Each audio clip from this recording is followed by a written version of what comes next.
Conversations in the QC is sponsored by Accentra Credit Union. This is Real Conversations in the QC, where Black experiences matter. Black stories are heard. And real conversations happen. So, let's get started. Welcome to Real Conversations. Today, we have the privilege to talk to Mike Vondran with HAVlife Foundation. Welcome, Mike. Tim, how are you? I'm doing good. How you doing? Doing all right. This is going to be a good opportunity for our viewers out here to learn a little more and things. And when we talk about HAVlife, let's talk about the chapters. You have the Quad Cities chapter, the also Johnson County. Yes. And also Tri-States. Yes, up in Dubuque. Correct? All right, up in Dubuque. Mike, give us a little, some of our viewers probably have heard of HAVlife. Some of them know what it's all about. Maybe there's some who don't. Give us a little background on HAVlife. Sure. The HAV in HAVlife represents my son, Hunter Aaron Vondran, who we lost in 2004 when he was 13. And we set out to create a memorial, to do some work on in his name to honor his life and serve an audience that we kind of accidentally discovered was in need. And that was middle school students, ages 10 to 15 years of age, that might be a little bit more at risk than some others, through no fault or cause of their own, just the way life has kind of been dealing them their hand. And we wanted to focus on areas specifically that we felt touched those areas that both of my boys had great life experience in, and that was music, athletic, and the performing arts. Okay. And on this segment here that we're focusing on is kind of called pay to play. And I know growing up myself when I was younger, you know, we hit the playground, we did a lot of playing that way, you know, there was opportunities for arts within the school and things. Nowadays, there's a lot of traveling teams, a lot of expense to it and things of that nature and stuff. Speak a little bit about, you know, what you guys are seeing at HAVlife, you know, on that level, you know, where kids, you know, there might be kids who can't pay to play. Yeah, that's very true. You know, when I think of my own children, and much like you, Tim, I'm a little bit older than most, it seems, these days. And, you know, all my opportunities came through school. But then we did develop the traveling teams, and both my boys were able to participate, and they did for a number of years. And that was fun. It was great for the family. It was wonderful. Quite frankly, after my son's passing, in doing a little research and having some conversation, I kind of discovered an audience I didn't really know existed, because you tend to go through life with blinders on after a while. You know, there's some things you just don't see because it's not in your main view. And I wasn't seeing some of these missed opportunities. When my son passed away, somebody said to me in the reception line that with Hunter's passing, there was a great loss of potential. And that stuck with me. Okay. And that's kind of where our mission has been planted in looking for ways to prevent lost potential. And participation in athletics, participation in music, and these other extracurricular activities that my boys had every opportunity to participate in. When I discovered that others weren't quite seeing those same situations occur in their life, we felt we had to try and do something to give them that opportunity. And we're not talking about a lot in many instances, but it's amazing, you know, that the barriers that exist that can be overcome with a simple membership to or participation fee for show choir, to a football camp, or, you know, helping somebody secure some music lessons for a period of 13 to 26 weeks. Those things can open up some doors and create love affairs for life with these young people that they otherwise would never have an opportunity to experience. When you know, the loss of Hunter.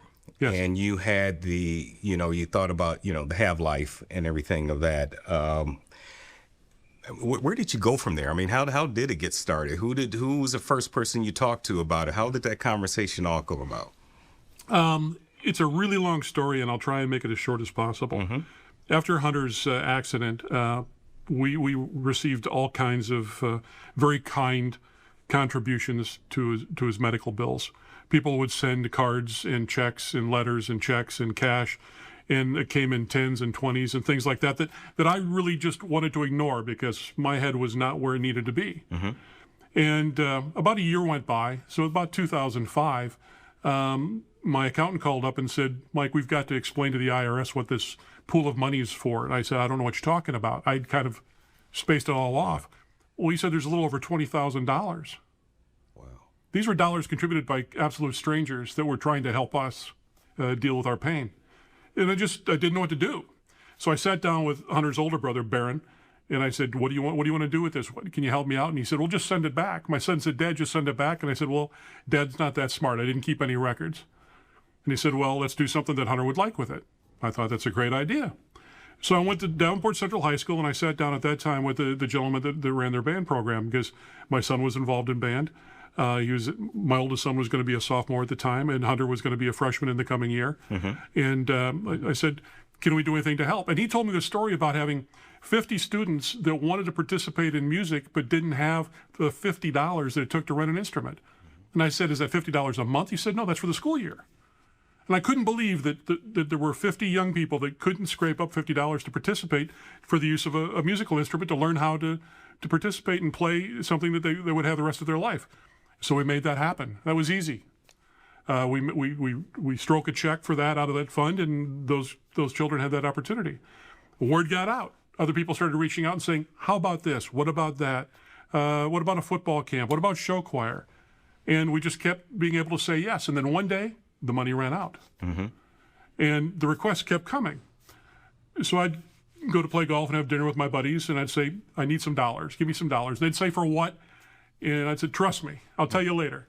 And then we kind of slow rolled this thing and turned into something where I was raising funds from friends and from business colleagues and from clients, quite honestly. And we kept fulfilling these requests. Well, they kept coming, and they kept growing. And so we thought we better formalize. And I got in trouble with the IRS, quite frankly. They said, you can't do that. You're not a nonprofit. You can't raise money and then give money to somebody without us knowing about it. That's the simple version. So we formalized and created a 501c3 and called it the HAVlife Foundation, and just kind of kept the mission going forward. And in 2007, seated our first board, and it's been that way ever since. And we continue that mission today. That's great. It's got to be a great feeling. And talk to me about when parents approach you, schools approach you, organizations, I guess. That's got to be a great feeling to know that you are here to help and things. But, going through that, what is that process? How do people reach out to you, or what's the process there? Over the years, we've created partnerships with every school district in our area, and a lot of other youth-oriented organizations, whether it be things like Ultimate Basketball, Big Brothers Big Sisters. We used to do a lot of work with a dear friend who's no longer with us, Alice Kell. Oh, yes. And did a lot of things through the RME and now Common Cord. So there are always other folks out there that I like to say they're the ones actually doing the heavy lifting. They're doing the coaching, they're doing the teaching, they're doing the training. But because they're so good at that, they're not very good at being an advocate for their own mission. So that's kind of where HAVlife comes into play. We're kind of the mouthpiece. We'll go out there and we'll ask. And then we'll find a way to funnel that ask to an organization that needs it via a grant submission that they make to HAVlife. We give away a bulk of those dollars each year at our Martini Shake-Off, which is one of our big fundraisers. Then we'll do the same thing this fall at another event we have, which is our Hunter Classic, a golf outing that we have in October. Yes. I've lost a lot of balls at those golf classics. You and a lot of others, yeah. But it's a great opportunity to give back. I mean, you realize why you're there. Why are you going through? You're having a good time, but you are, being able to contribute that way and things. But that's great. And the HAVlife, the Martini Shake-Off is always a good time. And I noticed, towards the end, there's a lot of, you are giving back. We're seeing that giving back and things. Now, Martini Shake-Off, you mentioned that event that comes up, and we're familiar with that, most of us in the Quad Cities. Is that at the other locations too, the other areas?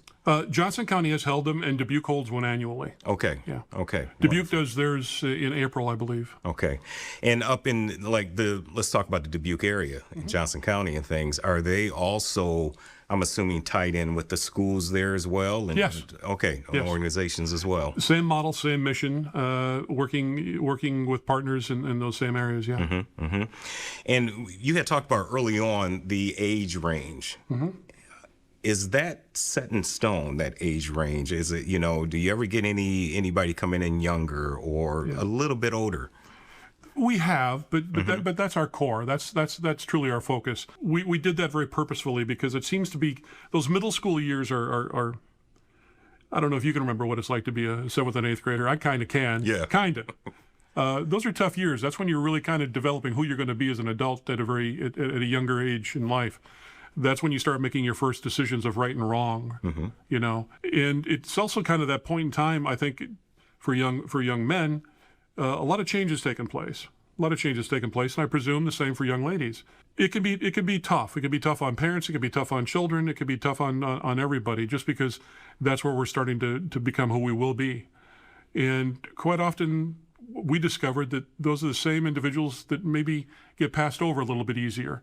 They get the hand-downs or the hand-me-ups, depending upon where they're at in the cycle.